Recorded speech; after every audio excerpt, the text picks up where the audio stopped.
¿Qué tal? ¿Qué tal? ¿Cómo están, muchachos? Buenos días para todos ustedes, saluditos, bendiciones.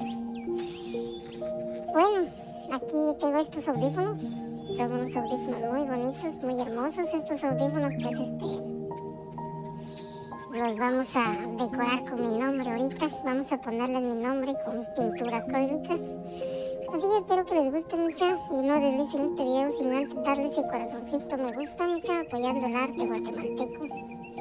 Acuérdense que un pintor cuando pinta se autodescubre a sí mismo y a sí mismo es un estado del alma. Una pintura que llega a la imaginación y te transporta hasta otro lugar.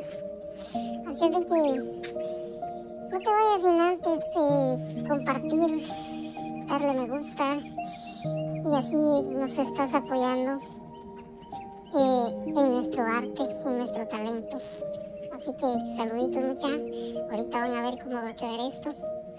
Esto pues me gusta, el arte es muy bonito, es muy hermoso. Aparte de eso pues es sano, saludable y terapéutico.